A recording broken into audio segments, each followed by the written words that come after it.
Well, welcome back to another episode of Moving the Mountain, a creative leadership podcast. Today's guest is Josh Tineo. Yo, yo, yo. Josh, thanks for coming by. Excited to be here, baby. Yeah, it's been, today's a little bit different. Yeah. It's a little bit special because we actually have a live studio audience that you brought with us, a whole entourage. I love it. I love it. This is the first time that we've had an entourage Really? on this set. Yeah, usually it's an intimate conversation. I never go anywhere alone. And now, we got spectators, so there's a lot of pressure today. I hope I can perform. You're doing good so far. I didn't even read the questionnaire, so that's... I didn't know there were questions, so we're good. Exactly. Yeah, we're going to just jump with it. Off the cuff. So Let's do it. It's been a while Yeah. since I've seen you. I've known you for probably about 5 years, 6 years, and you kind of saw the evolution of my business over the years and kind of what we've been doing, and likewise for you. Why don't you kind of get into a little bit of what you're doing currently? Yeah. So I am a full-time worship and experience pastor at Connect Church down in Massachusetts, specifically around the Ashland, Framingham, and Milford area, Metro West. I'm also a COO and co-founder of a tech company. And luckily, I didn't even tell you this, we just reached over 540,000 users worldwide. Wow. So we're super excited about that uptick and the momentum behind the tech company. And then super excited because we rebranded and are relaunching our coaching program called Develop You. Double entendre, Develop You, Develop University. Yeah, okay. Yeah, Develop You, coaching platform based on helping people kind of establish new high-performance habits, productivity, helping people make sure that their dreams don't remain dreams, and just how to position yourself in a way where once you're ready to launch your business, everything on the personal side is ready to soar, ready to take charge. So, those are the things that I'm doing. Super excited about it. First and foremost, my best occupation is one, being a son of God and being a husband to my wife and a father to my 3 kids, Avia, Amelia, and Grayson. So we're busy, to say the least. Let's explore that tech space because that's something that is interesting me right in this current season. Yeah. So I remember you got started on that, to my knowledge, like 2 years ago. That's right. And it was almost, forgive me for the... Please. analogy, but like it's kind of like a later, kind of like an Instagram scheduler, like a planner, right? Yeah. So it's been a while. I'm glad you asked that question because when it comes to the tech space, I was never involved with the tech space, never looked it up, never studied it. And then I found out becoming a COO and a co-founder for a tech company. So it's crazy because I think what got me into the tech space wasn't any technical skill. It was leadership. Because my business partner, phenomenal software engineer, full stack developer, is like a C-suite tech executive with Wells Fargo. And he was also a member of my church. He served with me alongside projects, different events, things of that nature. So he saw a lot of like how I build teams, critical thinking. He saw me solve problems, create systems. And then he approached me. He said, hey, I have a tech company and I want to grow it to the next level. And I love how you lead people. I love how you create systems, and I love how you think. And I want you to build this alongside me. So I was brought in to bring leadership, business development.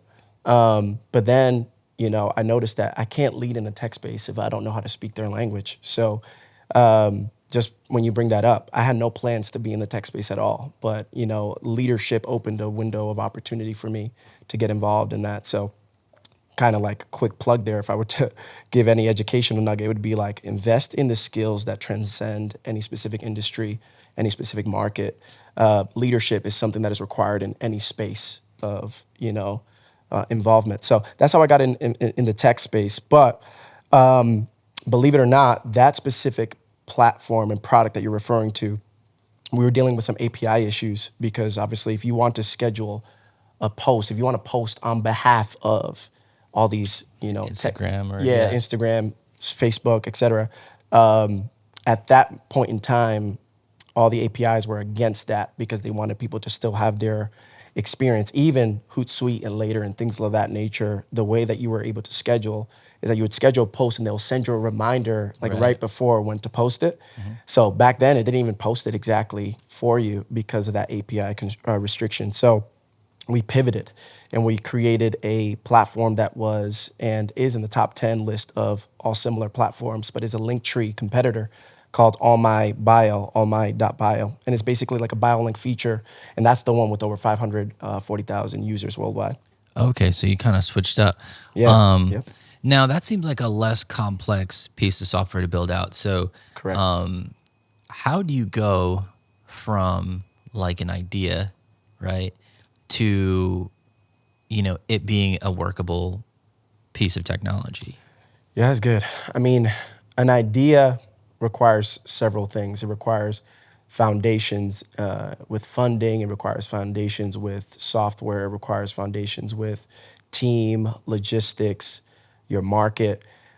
So the way I would probably go about it, or the way we went about it, is we positioned all the right people in the avenues in order to give birth to such a product. So my business partner and I, we brought in some other programmers, some other engineers to work alongside him for the development of the product. But before we even started developing the product, we had to communicate to say, what is going to be different that we do, and what are we going to offer? What do we want this platform? Before we even get to what it looks like, what do we want it to do?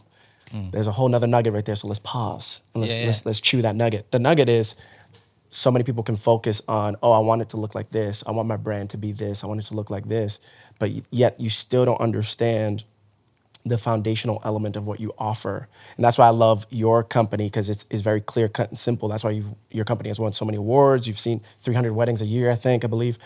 So the reason is because you guys understand that although the market can blow up, you guys can do so many different things. You guys stick to that niche. You guys stick to that thing. And you understood and you understand what your product is.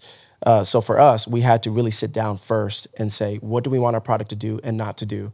Why do we want it to look this way from a software perspective, a system perspective, even before we go to front end, talking back end? And then when we go from there, we bring in all the developers in play. We give them a timeline.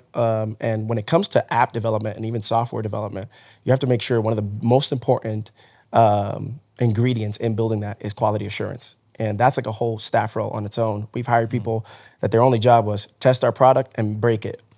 And find reasons why it wouldn't work. Find reasons why this wouldn't be sustainable. This is not realistic if we grow to this X number of people, et cetera. So there's a lot of like different ingredients, but you have to involve all the right key players into it. So what would be a budget for building out, like if you had an idea for an app? What does something like that cost to build out? And where do you find these developers? Do you look in our market? Are you looking overseas? Or is it a little bit of both? Yeah, so a lot of things there. I would say if you're a startup, look overseas. You know what I mean? You could pay someone $100 a week, and for them, they're feeding their entire family. They're living well. So definitely go overseas if you're a startup. But at the same time, we're living in a day and age with AI and everything where a lot of times you don't need to create an app from scratch. A lot of times you can use different assistant softwares and platforms that their only goal, like their business is to launch your idea. Their business is, give us your idea, we'll create the code, or we give you a foundational code that you just add a couple of things on. So it's very tricky because some people, if they want to build an app, you have to see the complexity of the app. You can study, because we've done this before as well, giving up all my nuggets, but we've bought code before. Like there's a whole market where people create businesses and apps based off what's popular, and they don't do anything with it. They sell it. They sell the code. You can buy the code, make it your own. And it's crazy. We've gotten involved with things like that as well. So it's hard to give a detailed answer just because there's so many avenues you can go from. But when it comes to a budget, I think if you want to create something from scratch, your budget ultimately is decided based on the developer who can create that, or the API that you're going to use to assist you with that. Yeah, because I've heard things all over the map. There was someone who developed this program called Shoot With Me, which, the idea of it is that you basically put an opportunity out there and it would send it out on a first come, first serve basis to the people in line, most like available to kind of shoot that. And then they have 24 hours to respond. If they don't respond, it goes to the next person, so on and so forth. And I was told that he spent about $750,000 on it. All right. And it was a really nice like platform. But our team is trying to like develop something, and that's only like one function of the whole platform. So it's like, we're trying to figure, we're in the budgeting stage. Yeah, that's smart. Talk to as many people as you can. I think you're in a very important season where you need to do as much research as possible. Don't jump the gun and say, all right, this person sounds the best. Like if you haven't talked to at least 20 developers, 20 people deeply involved in that industry, don't make a decision yet, because one person could give you a number based off their experience, and this person could give you a number completely based off another. And honestly, even with a project of that scope and size, probably why it would cost that much is there's nothing like it. And it's like something completely different. I never heard of a product like that. That's actually pretty sick. Yeah, it's a really cool feature. I think there's a lot that can be done with it. Yeah. But we just started implementing it. He's pretty much just, I think, starting out with like getting people hooked up in the software, but it could be monumental for studios like ours. Did he have any like seed funding you're aware of?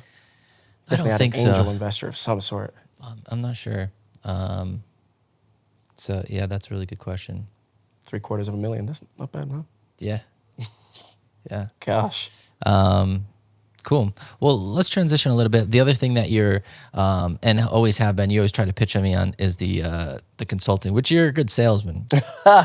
Because I remember like when I first met you, I'm like, who is this guy? Like, is he successful? Is he pretending to be successful? Right? You don't know.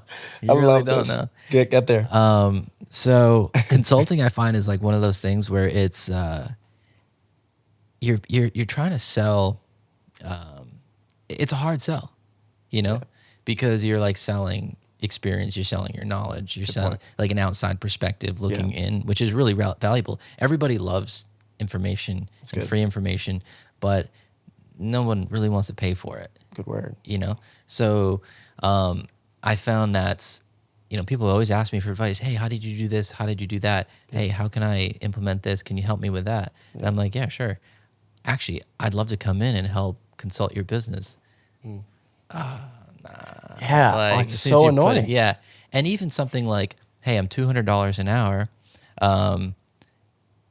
The value that you can sometimes get out of consulting, and I've paid a consultant $200 an hour, and I'm thinking, oh man, this is so much money, know.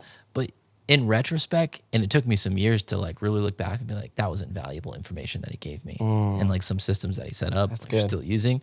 That's awesome. But it's such a hard sell. Especially too, I think when you're consulting, sometimes it's like smaller businesses that are just getting started. Correct. How do you get people to see the value in consulting and kind of take a chance on you? Yeah, I think people buy into people even more than they buy into a product. So the reality is, especially when it comes to a consultant, you said it best, like you're buying that person's experience. You're buying the person, you're renting the person's mind.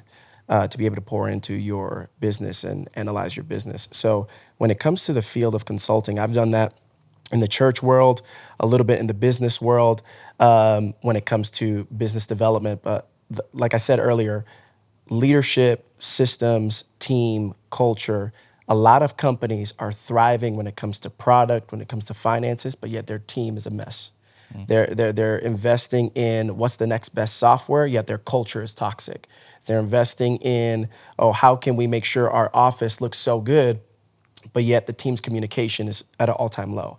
So one of the things that I'm trying to, and I would highly recommend these books to you, Patrick, and to anybody watching, Patrick Lencioni, he has a book called The Advantage.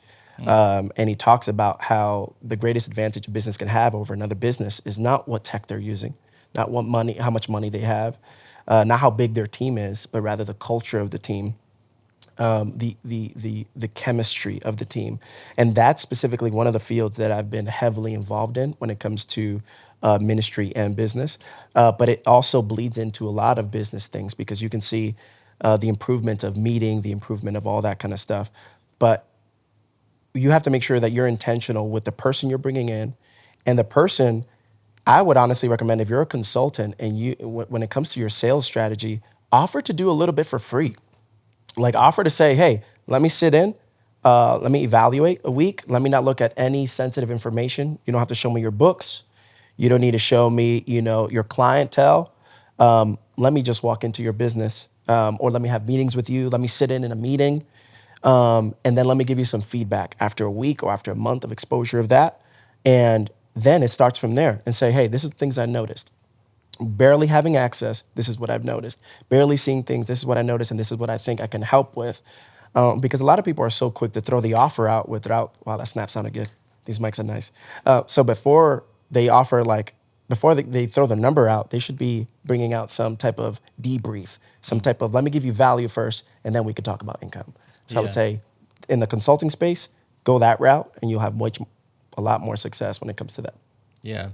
I had that was a nugget right there. I had My God. We'll break that up into a reel. Just make a note of that to the editor. Yeah, that's a good word. I had one consultant come to us, and his strategy was a little bit different. I don't know if I would use it, but he basically did a phone call consultation, and he was like, "Hey, kind of break down what are you going through?"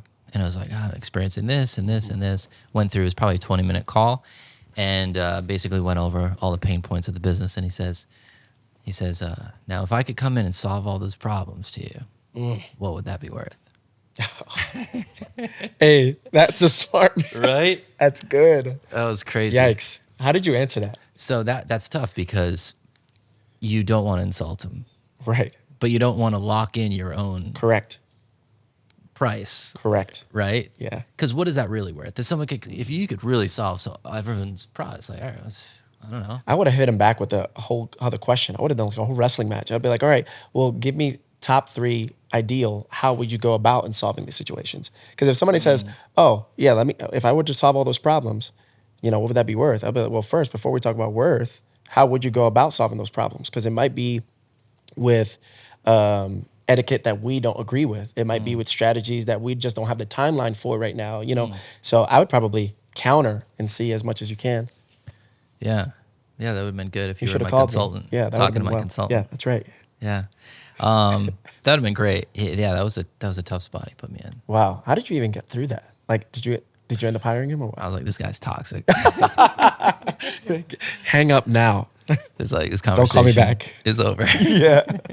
Wow. What I ended up realizing, he's a pretty ruthless business guy, because he ended up consulting for another business that I was had a partnership in, and just kind of, but he gets results. We'll say that. Okay. He gets results. They might not be the results that, but he's very, very cutthroat. And that's the thing. You have to, and I'm glad you made that decision, because one of the responsibilities you have, especially as a successful CEO and founder, you have to make sure your team can handle a certain margin of cutthroat. You know what I mean? Because imagine you brought a cutthroat person into a sensitive environment, right, into a team that's not ready for cutthroat. They're still, in a building phase. One of the things I know about you is that your team's always growing. I always see new faces when I come here. We're always talking about team growth. We talk a lot about business on the when we talk on the phone, and I know that sometimes before you bring in someone who's coming with a hammer, you got to make sure the foundation is strong and turn your business into a nail that can handle that punch. And then once that is established, then you can afford to bring in somebody like that. Because even though he has good motives, he may not have the best tactic for your current season of business. My God, I feel the oil in here. I feel Jesus. This is a good word right here. It's another reel. I like that there. nugget. Yeah, send me that reel. No, that's a very valid point, and that's what you almost have to protect the team. And I just felt like, this guy would be horrendous. We work with artists too, so artists can be a bit more sensitive. Oh yeah, creatives. Oh my God, that's a whole nother conversation. Yeah, no, that's facts. Yeah. Hey, we have one right here. Why don't we bring him in? Yeah, bring it in. Come take a seat. Yeah. So again, consulting is one of those things that I think it's hard to pitch values, but you made a good point, kind of offering your services for free, so to speak, which I love, because consulting is really you want, I've seen other business where it's like, man, I could really help them. I could offer a lot of value through like my own experience. And you want to save the people the time based off of like what you've been through. Man, I could save you so much heartache. Yeah. You know? Yeah. I went through that exact same problem. That's like good. I could hop in here, but it's like you have your own stuff going on, your own life. Correct. You got to make a living. So it's like you can't hop in really and save everybody and do it for free. Yeah. But I do wish that people were more open to consulting, and because it is a valuable service. Yeah, but I would also say, because you're really hitting something there, where I think if consultants had more of a desire and a passion to make an impact than make an income, then that's real. That's real. Then the conversation would change, because some people want, money right off the bat. And you can see that they don't care about how successful you'll become. They don't really care about. I can't hear somebody's pain points and not think about it when I go to sleep. We've talked many times years and years ago about business, and I couldn't sleep. I was just thinking about those pain points. And I'm like, I want to help. When somebody comes to you with that heart and that approach, they won't prioritize money, though they won't let themselves be abused neither. Like, this, I know I can provide value. Let's talk money, but let's first talk about how we're going to go about this. I really want to make sure you succeed. I want to help you. If consultants had that language, even scripted, the amount of clientele, the amount of leads, and just the amount of, what's the word I'm looking for? The amount of people talking about that service. The amount of people just going around and talking about how good you did is going to be rapid. Let's talk. You had mentioned something. Let's talk about that, unpack it a little bit, and then I do want to get into like a work-life kind of balance routine, because I know you're doing quite a bit, and there's a lot of people that could benefit from that. But income, right? You hear a lot about money, especially like just online. A lot of gurus and stuff. It's like, my gosh, it's almost like, I don't know if it's just kind of all I'm kind of hearing lately. And you made such a good point where it's like, if you make money your goal, I feel like it's so, it becomes such a drag. Shallow too. It's not fulfilling. But like our culture, like, I don't know if it's always been the case, but it seems like it's really kind of being idolized. Idolizing, money. Why do you think that is? People, all they see is the fruit of income. They see the benefits of income. They see the lifestyles of income, and they don't focus on the treasures of impact. I feel like we're so oversaturated with content of people getting out of their Bentleys before they make the ad. We're so focused of all these entrepreneurs talking next to their private jets, and people talking about, I own 30 Airbnbs, and you hear all these people. I've made $1 million this hour. And I want to help you. So everybody understands the biggest bait you can give the human society is money. Here's the income. Here's the income you can make. But it's gonna literally put society on its head if we start introducing a different model where it's like, hey, impact first, income second. And unfortunately, I hope that a change can be made. But I just think people are so enamored. People who are making $50,000 a year but are wearing a $50,000 necklace. People who make $80,000 a year but have a 6-figure car. It's just, we're so out of order. But you see all these billionaires. What are they wearing? They're wearing shirts from Gap. They're wearing some V-necks that they got from Macy's. They're not spending all this crazy amount. I just think it's all about what's a principle, what's a value. It's unfortunate, but people are prioritizing income over impact, and that's all of the ads we see. That's all of the things that we're introduced to. It's all, I make this income, so let me help you. Yeah, I've definitely like kind of been thinking about that a lot, because I do feel like money is a little bit of a trap, where it's like you get into something. I feel like in the early days, it's like you kind of get into, with Move Mountains, it was just like, oh, I want to just really care about the product. I want to make something. It's about the product. Yeah. And it was all just about making a good product. And then like you start making money, and then it's like, oh, want to make more money, want to do this, want to do that. And then like I feel like with our culture, it's like there's so many different vehicles now for like these get rich. Like, oh, you're not doing Airbnb?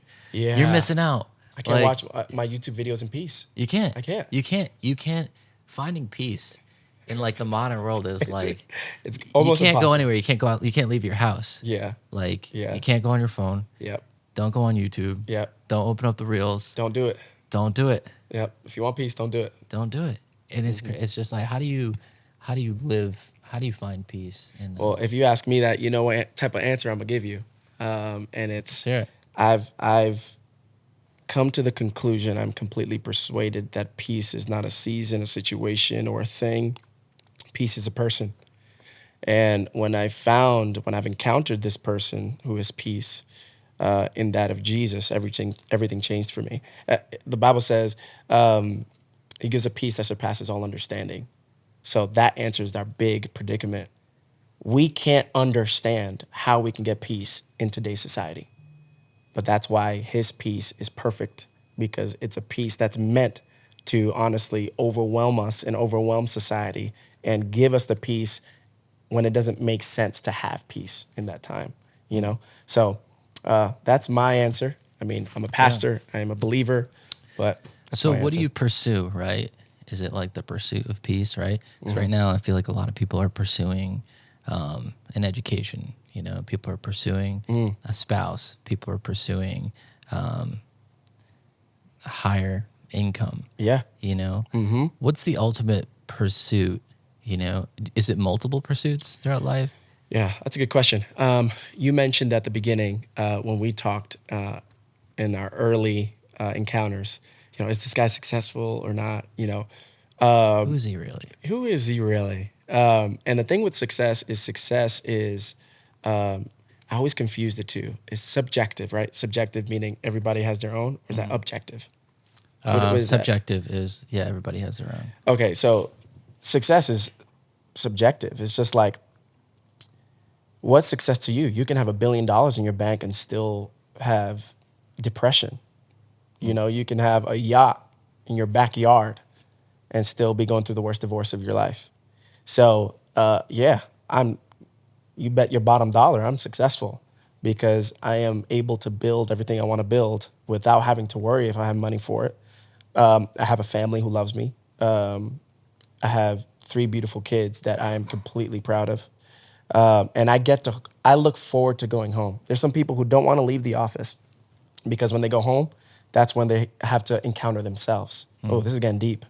And when they encounter themselves at home alone, that's when they feel the all-time high of anxiety and depression and loneliness because they haven't found fulfillment. You used that word earlier, but the reality is some things are rewarding, but it's not replenishing. And when you find something that's rewarding and replenishing, you have found something that's fulfilling.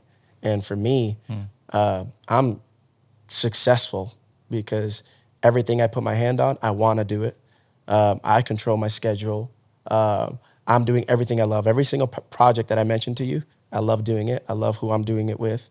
And when it comes to the question of pursuit, I pursue Jesus. The Bible says, seek first his kingdom and everything else will follow. So I pursue Jesus, and then I get so many different things in return. Even if it's like, wow, what I got in return was a reality check of how I'm living, a reality check of how I'm thinking. And the next thing you know, that helps me become a better husband. That helps me become a better businessman. That helps me. I'm telling you right now, there's no better business book than the Bible. I'll tell you that right now. I'll put that to the bank. You know what I mean? Anything you need, you read it in that book, plus others. And yeah, I think if you pursue riches will ultimately fail you. If you pursue a spouse, that will ultimately fail you. But if you pursue being the perfect spouse even before you have someone, that person's randomly going to turn up. Let's circle back. You touched on something. I know Bennett was going to like that. Let's circle back. You had mentioned a book. Yeah. The Advantage, Patrick Lencioni? Yeah. Is that the same author that wrote the 5 Dysfunctions of a Team? Yeah, and also the Ideal Team Player. Ideal Team Player. Yeah. So that was something that I took a lot from it's good. The philosophy of that book of, the different types of players. Yeah. You know? But that was a great I got a lot from that. That author is legendary. Yeah. He writes like in parables. Yeah. So it's sick. Those stories. I love that. Yeah, very cool. Last topic here I want to cover is balance. Yeah. Work-life balance. Yeah. You do a lot of things, right? I do. So you're creative, right? You're a worship leader. You obviously have a full-time job. You work at a church. Yeah. Pastor people. I'm sure that kind of comes with a lot of responsibilities with kind of linking up. Absolutely. And that business, and then you have the consulting business. Yeah.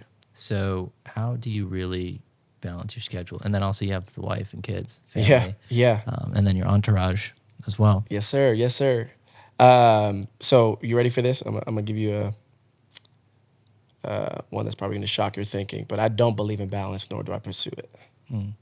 If you pursue balance, you're gonna be disappointed. But what's better and more effective than balance is rhythm. Rhythm points to the ebb and flows of life. There are gonna be seasons, Sean, whether we like it or not. There are gonna be seasons. I'll speak in regards to myself.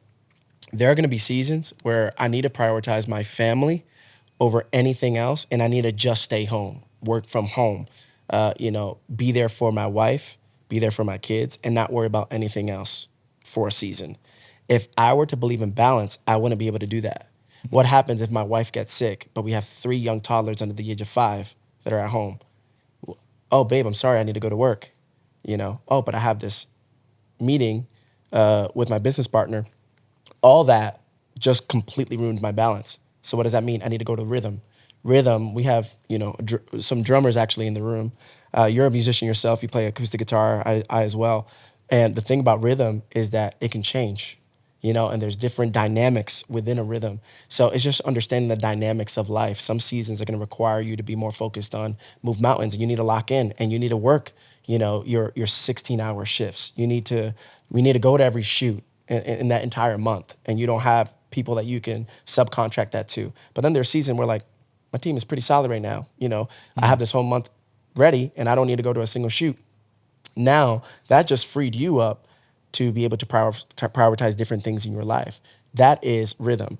So yes, I have a tech company. Yes, I am a pastor. I'm a singer, songwriter. I have my coaching business, consulting, family. The reason I'm able to do all those things is because I've learned to prioritize rhythm, and I learned to assess and analyze what season am I in? How busy is this? When we have like big projects that I need to build out, I have one of my friends in the room right now. We do a lot of big projects together, and we know when we have to do a specific project, that means I hit up my wife and say, hey, babe, I have this big LED wall project that we need to put up. So I'm going to be working, I won't be there to put the kids to bed. I won't be there for dinner the next 3 days.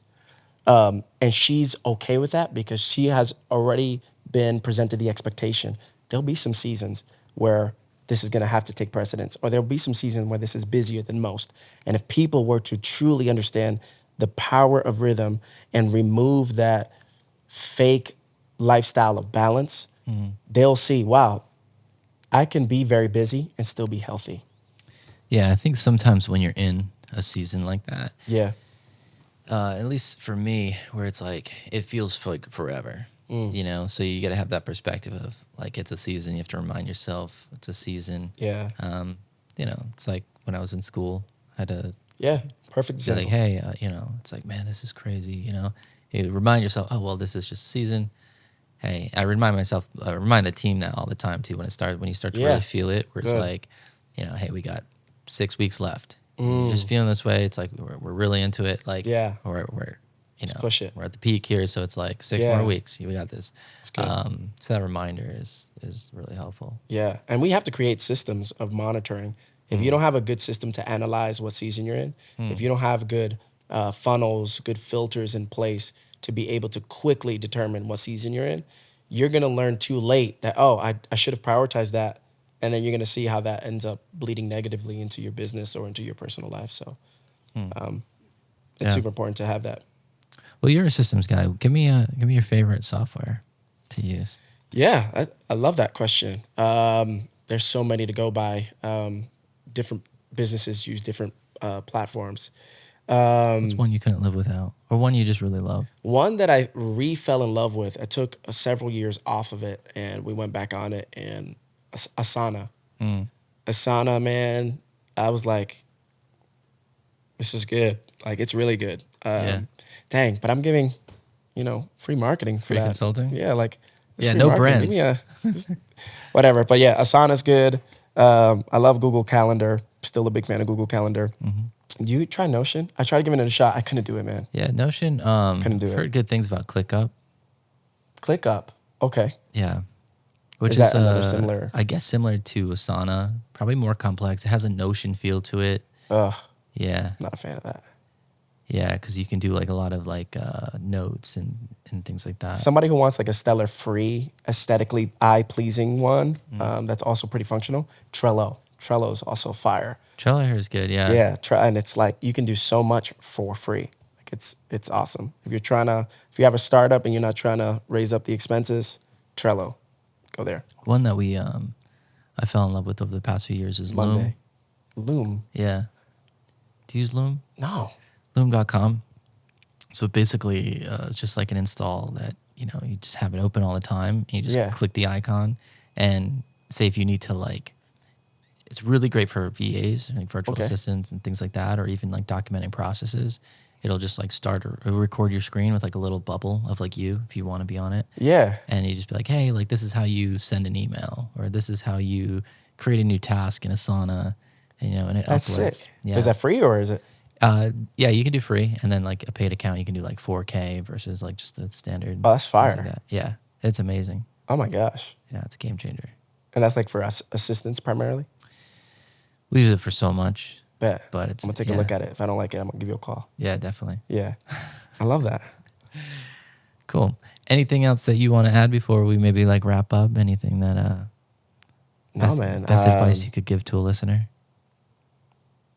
Or maybe how to develop you? Yeah, for sure. I appreciate that. Yeah, Develop You is a coaching platform that is literally meant for busy people. You don't hear that often. But we are targeting busy people. We're targeting that full-time mom who's at home, who has her 2 kids, and she's trying to build her dream, but she also have to make sure she is stewarding her kids well. This is for that full-time student who is trying to juggle her major and her minor, but also has entrepreneurial dreams. This is for that person who is in that 9 to 5, and then when they get out of their 9 to 5, they have to do Uber just to kind of ends meet. It's for you because we want to help you understand all of the habits you need to cultivate, the disciplines you should establish, the productivity hacks. We want to give you what YouTube can't give you, because one of the awesome things about our coaching program, which I'm confident being able to say, there is literally no other coaching program that offers what we offer for the price that we're offering. And not only that, our coaching program gives you an accountability partner. You know what a lot of people need? A lot of you don't even need a new system, a new idea. What you guys just need is accountability. And we offer that. Every single student will have a dedicated accountability coach to help them actually build what they want to build. And we just want to set up people for success. And Develop You as an umbrella. This coaching program, we're going to help entrepreneurs. We're going to help people who are in full-time ministry, help people with businesses such as yourself, and how to level up. Because a lot of times, Craig Rochelle says this, that if you get better, your company gets better. If you get better, the people around you get better. And the problem is we're spending so much money making our business better, but not making ourselves better. So it's time to flip the script. I love it. All right. This has been another episode of Moving the Mountain, season 4 here with Josh Tineo. Thank you guys for tuning in. Absolutely. Thanks for coming. Thanks for having me. All right. Let's go, baby. It's a wrap.